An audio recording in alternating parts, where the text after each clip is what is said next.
Yu-Gi-Oh! Is the greatest card game in the world. Over the past 25 years, duelists of all ages have assembled the world over to cast cardboard. At YCS's, World Championships, and kitchen tables, nothing captures the nostalgia, the excitement, and the skill of a duel. Well, except maybe for a trade. Oft forgot when discussing the Yu-Gi-Oh! Trading card game is the first word, trading. Some of my favorite experiences with Yu-Gi-Oh! Were trying to convince a pimply 19-year-old to trade me a rare card for my garbage deck with my lunch money. These days, when cards are always available for the lowest possible price, when deck lists are decided months in advance on Dueling Book, and most importantly, when cards and card lists are known, there's a lot less excitement in swapping rectangles. But back in the aughts, it was the wild, wild west. You had no idea what anything was worth, no clue what you needed, and no understanding of if your friend's darkly big rabbi was real at all. Yeah, pretty much everyone I know's got a story of getting sauced for fakes. But usually, these stories are about a 9-year-old getting caught by an obvious bootleg. Today, we're going to talk about a card whose existence was so mysterious, whose origin was so hotly contested,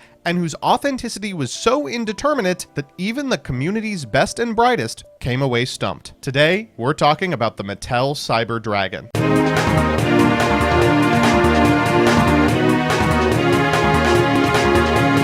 Okay, so a bit of background. You all remember COVID, right? In 2020, thanks to a global pandemic, people were spending a lot more time indoors and a lot less time sane. After the first wave of stimmy checks went out, the price of luxury goods went through the roof as anyone with anything that could be considered a speculative financial asset, if you squinted, realized they had the opportunity to make some serious bank. Enter trading cards as a financial tool. While some collectors had been happily building collections in the background, suddenly everyone from Logan Paul to Steve Aoki were cashing in on cardboard, and they wanted their shit slabbed. While most of the cardboard craze was focused on Pokemon, Yu-Gi-Oh! Didn't escape unscathed. Konami's aggressive reprint policy means very little actually keeps its value over time, but anyone who tried to play GOAT format over COVID probably remembers how ludicrously high ultis climbed. Still, the speculators were sated with schlock like the Illustrator Pikachu or the Shadowless Charizard, and mostly stayed out of our way. Then came, as often does in stories like these, a redditor. A little over 4 years ago, a redditor named Loser Chris posted on r/Yu-Gi-Oh! A topic with the title Parallel Rare Cards from MF03. If you're unfamiliar with this series of cards, let me give you a quick primer. Mattel produced a series of Yu-Gi-Oh! Action figures in the aughts, and packaged each with a special promotional rare version of the monster inside. These were strange cards. They had the same foiling pattern as many popular bootlegs at the time, and looked kind of like hobby leagues in terms of thickness. The first series of these toys was just Elemental Hero Thunder Giant, and the second included an Elemental Hero Tempest and Wild Edge, Cyber End Dragon, and Water Dragon. To be clear, all of these action figures and their associated cards aren't too hard to find. I actually have one of the Cyber End Dragons in my collection. It cost me less than $5. But where things got spicy was with the third series. Mattel's third series included all the relevant hero monsters, along with some others like Chthonian Soldier, Ancient Gear Golem, and Cyber Dragon. This massive increase in toy models was paired with artificial scarcity. Some were exclusive to specific big box stores. Unfortunately, the production of these toys was troubled, to say the least. By the time they were to be shipped, Mattel had already pulled some of the lines, some of the big box stores weren't interested in carrying them, and as a result, a significant amount of the action figures that did end up in stores were missing the packaged card. But that doesn't mean they didn't exist. A few years later, the third series Bubble Man appeared in an online auction. Then, as its existence became popularized, collectors, hobbyists, and kids who didn't know what they had released more and more copies into the ecosystem. They were rare. These cards still run from about $300 to $500 depending on the toy and collection, but they existed. As word got out that these cards were real, almost everything from the third series appeared sooner or later. Everything but one card, the Mattel third series Cyber Dragon. While this card was in the Yu-Gi-Oh! Database, the card had never even actually been photographed. The Sidra, rumored to be a Sears exclusive, remained as rare as the store where it was meant to be sold, until our Redditor logged on. Back to Reddit. Loser Chris, a lapsed Yugist who returned to Duel Monsters after getting into Ruxin 34 videos, posted about a few cards he found while digging through his closet. In it are the Mattel Avian, Burstinatrix, Clayman, Sparkman, Bubbleman, and Cyber Dragon. This caused an immediate uproar. People were frothing at the mouth to give their take as to the authenticity of this card, advising the OP to delete his account and get a financial advisor. Many suggested he even contact an auction agency. Stories were written in actual reputable papers about the find, and there was massive coverage on YouTube, often with the title, The Holy Grail of Yu-Gi-Oh! A alongside the excitement was an immediate backlash as well. Ruxin34, I'm so happy that I was able to sit down with you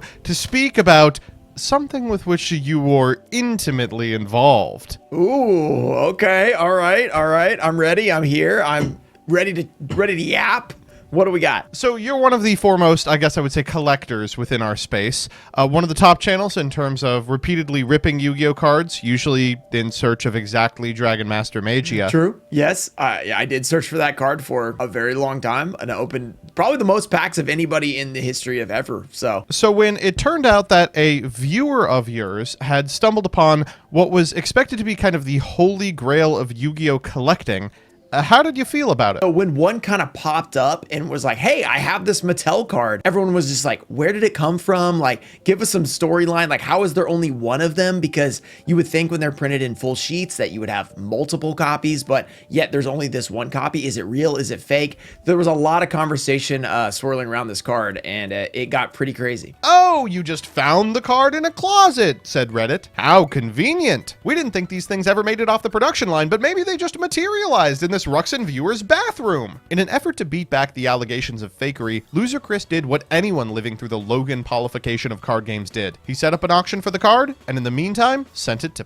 PSA. So, if you're unfamiliar, PSA is a grading agency. They look at a piece of cardboard and decide based on a rigorous scientific analysis what the quality of your card is on a scale of 1 to 10. Then they throw that number out and just spin a wheel. Anyway, during this time, PSA was swamped with 10-year-old low-gangers mailing in their entire millennial parents' Pokemon collections.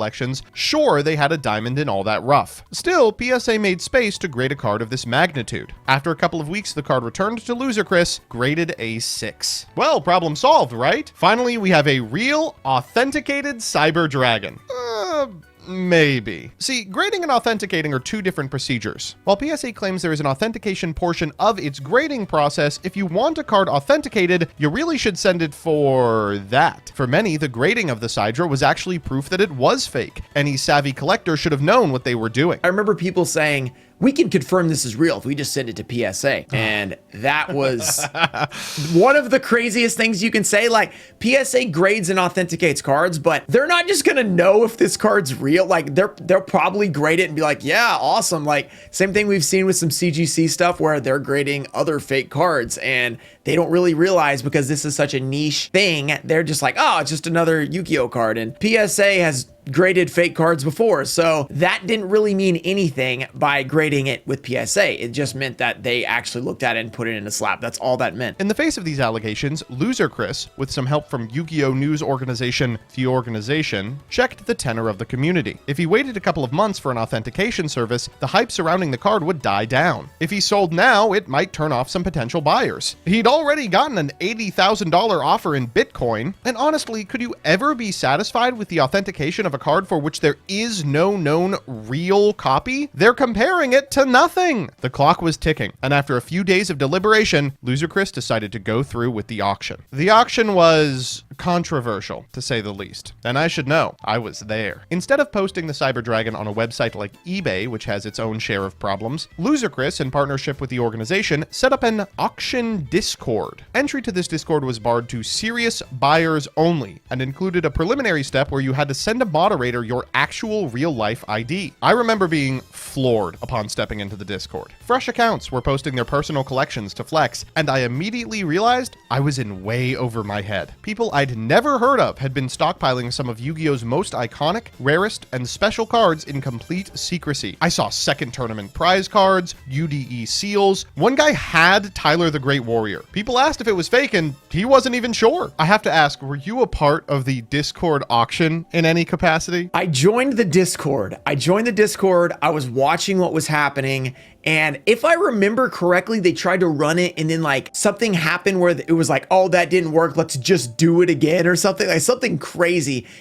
It wasn't a standard auction, let's just say that. So they had a bunch of people in a Discord and they tried to auction off, and it didn't really work that well. This wasn't a meeting to determine who would take home a grail. It was a group of people whose kitchens were full of grails, hankering for just one more. The bidding went like this. Someone would post a bid, and if there was no higher bid posted after a few minutes, then that was the going price. To prime the main event, Loser Chris sold off the rest of his Mattel collection, and these went for way higher than expected. I bid on Bubble Man, but it ended up going for more than twice its going rate, at which point a losing bidder posted an image of them just going to TCG Player to buy 2 for the same price someone had just gotten 1 for. After the slabbed Clayman went for 10.5 and the Avian went for $11,000, it was time for the main event. A few hours of bidding later, and the card settled around $30,000. It sold, at which point the second place bidder claimed they'd fallen asleep and would have gone to $100,000 if pressed. In the wake of the bid, the community was still unsatisfied. We'd never gotten a definitive answer as to whether the card was real or fake after all. Would we ever see another Cyber Dragon again, as players started rating their childhood collections like they did with Bubblemen? Sadly, none of these questions were ever answered. I guess the question that I really want to ask is, I remember a lot of people saying that the authenticity of this card was kind of in question, and we would know more or less if the card was fake or not based on if other collectors found it in their collections. You know, hobbyists, people who were close with individuals who worked at the plant where these were being manufactured. Since then, we've seen no additional Cyber Dragons from the Mattel line.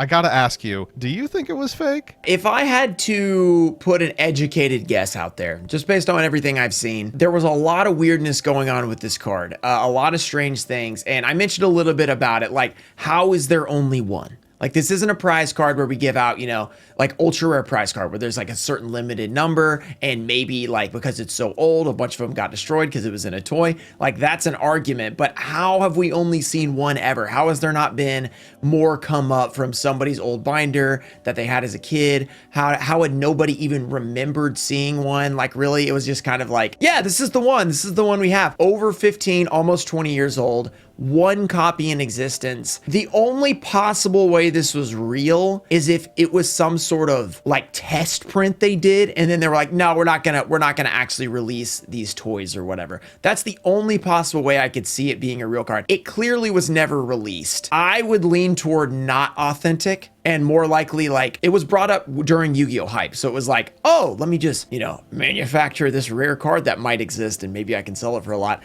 I would lean more toward that than like test print that, you know, there was like a couple of them and then some employee had it and then they got it later. So I would probably lean toward not real, but I don't know for sure. If you want my take as to the card's authenticity, I don't buy it. I just feel like if it was really authentic, we'd have seen more pop up in the 4 years since. But it's definitely possible that one kid was just in the right place, in the right time to catch a piece of Yu-Gi-Oh history. And that instead of a story about being ripped off for a fake, he came away with $30,000. But as a conclusion, if you want this question hanging over the auction like a sword of Damocles answered for yourself, you could just buy it. The card recently resurfaced on Rare Candy, an online collector website, for the low price of $150,000. Inflation, am I right?